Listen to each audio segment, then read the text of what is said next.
আজকে আমি হাজির হয়ে গেছি দারুণ স্বাদের নিরামিষ লাউয়ের একটা ভিন্ন স্বাদের রেসিপি নিয়ে। এই রেসিপিটি অনেকের কাছেই অজানা। সামনে পুজো আসছে, তো হেব্বি খাওয়া দাওয়া হবে। তাই এখন থেকেই একটু হালকা পাতলা খেলেই শরীরটা যেমন ভালো থাকবে, তেমনি মনটাও ফুরফুরে থাকবে। তাই বন্ধুরা, দেরি না করে আমার মতন করে একবার বানিয়ে ফেলুন এই রকম নিরামিষ লাউ।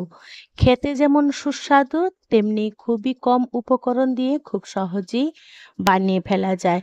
খুবই স্বাস্থ্যকর আর খুবই কম তেল মশলা দিয়ে এই রেসিপিটা এতটাই সুস্বাদু হয় যে এর স্বাদ মুখে লেগেই থাকবে। আশা করছি আপনাদের ভীষণ ভালো লাগবে। যে সকল বন্ধুরা আমার এই ভিডিওটি দেখছেন তাদের কাছে অনুরোধ রইল রেসিপিটি সম্পূর্ণ দেখার জন্য। নমস্কার বন্ধুরা, ইজি কুক চ্যানেলে আপনাদের সবাইকে স্বাগত জানাই। চলুন শুরু করছি। এই ভিন্ন স্বাদের লাউয়ের রেসিপি বানানোর জন্য আমি দেখুন একটা লাউ নিয়ে নিয়েছি। তবে আমি এই লাউটা গোটাটা দিয়ে বানাবো না, অর্ধেকটা দিয়ে বানাবো। আর লাউয়ের পরিমাণটা আপনারা আপনাদের পছন্দ মতন বাড়িয়ে বা কমিয়ে নেবেন। অর্ধেক লাউটা আমি কেটে নিয়েছি, এবারে কেটে ফিরে আসছি। লাউটাকে বেশ সুন্দর করে ধুয়ে পরিষ্কার করে ছাড়িয়ে নিয়ে দেখুন ঠিক এইরকম ডুমো ডুমো করে কেটে নিয়েছি। এই রেসিপিটি বানানোর জন্য আমাদের লাউটা ঠিক এইভাবেই কেটে নিতে হবে।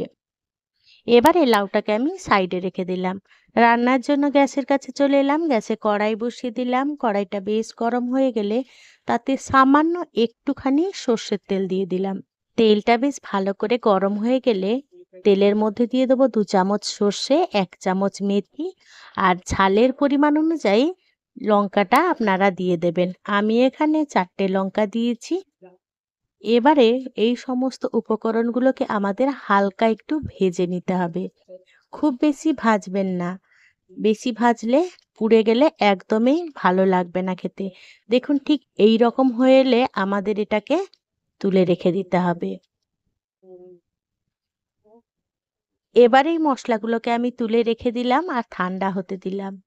এবারে ওই কড়াইতে আমি কেটে রাখা লাউগুলো ঢেলে দিলাম।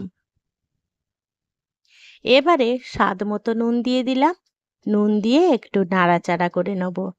ভালো করে নাড়াচাড়া করে নুনের সাথে লাউটাকে মিশিয়ে নেব।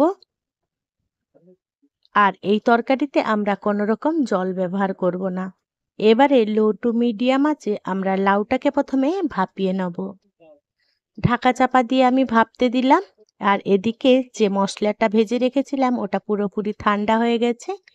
এটাকে আপনারা চাইলে শিলনোড়াতে বেটে নিতে পারেন। আমি এখানে মিক্সি জারে বেটে নিচ্ছি। এবারে দিয়ে দিলাম কয়েক টুকরো নারকোল। আপনারা নারকোল কোড়া দিয়েও এই রেসিপিটি বানিয়ে ফেলতে পারেন। এবারে সমস্ত উপকরণ দিয়ে আমি একটা সুন্দর ফাইন পেস্ট বানিয়ে নিলাম। দেখুন মশলাটা আমার একদমই রেডি হয়ে গেছে। এবারে এদিকে দেখি লাউটা কি অবস্থা। লাউটা পুরোপুরি সেদ্ধ হয়নি, তাই লাউটা প্রায় 90% মতন সেদ্ধ করে নিতে হবে। তাই ঢাকা চাপা দিয়ে আবারও সেদ্ধ হতে দিয়ে দিলাম। নুন দেওয়ার ফলে অনেকটাই জল বেরিয়ে গেছে, তাতেই আমাদের এই লাউটা সেদ্ধ হয়ে যাবে। আমার এই রেসিপিটি যদি কোনো বন্ধু ইউটিউব থেকে দেখে থাকেন তাহলে আমার এই ক্ষুদ্র চ্যানেলটিকে সাবস্ক্রাইব করে পাশে থাকার জন্য অনুরোধ করছি।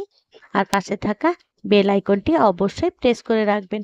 যখন আমি নিত্য নতুন কোনো ভিডিও দেবো আপনাদের কাছে সঙ্গে সঙ্গে পৌঁছে যাবে।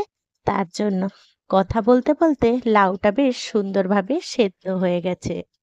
এবারে সেদ্ধ হওয়া লাউটাকে আলাদা একটা পাত্রে ঢেলে নিলাম। তারপরে দিয়ে দেবো ওই যে বেটে রেখেছিলাম মশলাটা দিয়ে দেবো। আপনারা চাইলে এখানে নারকোল কোড়াটা ব্যবহার করতে পারেন।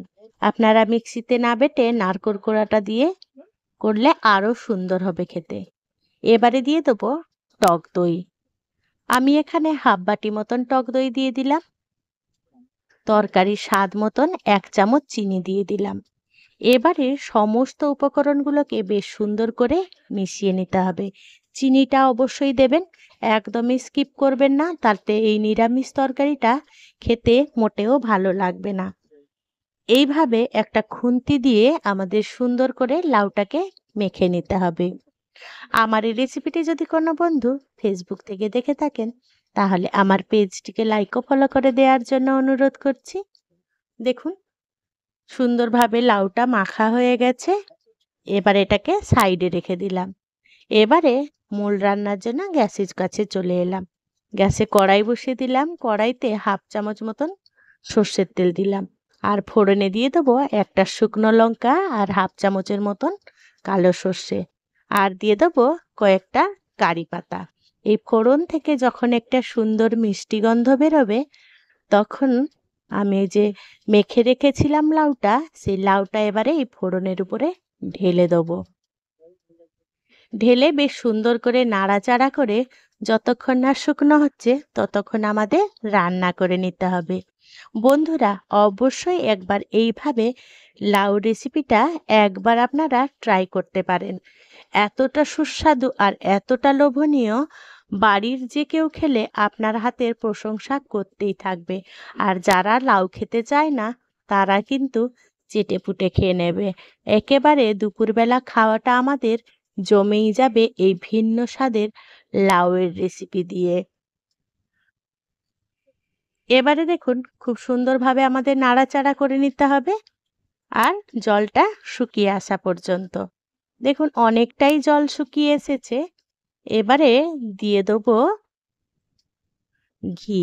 আমি এখানে 1 চামচ মতন ঘি দিয়ে দিলাম। বন্ধুরা, ঘি কিন্তু অবশ্যই দেবেন, তাতে এই তরকারির ফ্লেভারটা কিন্তু অসাধারণ হবে। একেবারেই স্কিপ করবেন না। এবারে ঘিটা দিয়ে বেশ ভালো করে নাড়াচাড়া করে মিশিয়ে নেব। ঘিটা বেশ ভালো করে মেশানো হয়ে গেলে এই রকম গরম গরম অবস্থায় গরম ভাতের সাথে পরিবেশন করুন, যে কোনো নিরামিষ দিনে বা এমনি দিনে। বন্ধুরা, আজকে আমার এই রেসিপিটি আপনাদের কেমন লাগলো সেটা কিন্তু কমেন্টে জানাতে একেবারেই ভুলবেন না। যদি কোনো অংশে একটুও ভালো লেগে থাকে তাহলে ছোট্ট একটা লাইক দিয়ে দেবেন। আপনাদের এই ছোট্ট ছোট্ট লাইক আমাকে অনেক ইন্সপায়ার করে নিত্য নতুন রেসিপি বানানোর জন্য। আর যদি খুব বেশি ভালো লেগে থাকে তাহলে বন্ধু বান্ধব কিংবা প্রিয়জনদের সাথে শেয়ার করে তাদেরও দেখার সুযোগ করে দেবেন। আর সাথে সাথে আমাকে হাইপ অপশান আছে, হাইপও দিয়ে দেবেন। দেখুন আমি পরিবেশন করে নিয়েছি। আপনাদের পছন্দ মতন আপনারা পরিবেশন করে নেবেন। আর যদি আমার মতন করে বানান অবশ্যই জানাবেন আপনাদের কেমন লাগলো। বন্ধুরা, আপনাদের মহামূল্যবান সময় দিয়ে আমার সাথে এতক্ষণ থাকার জন্য আপনাদেরকে জানাই অসংখ্য অসংখ্য ধন্যবাদ। আপনারা ভালো থাকুন, সুস্থ থাকুন। দেখা হবে পরের কোনো নিত্য নতুন রেসিপিতে।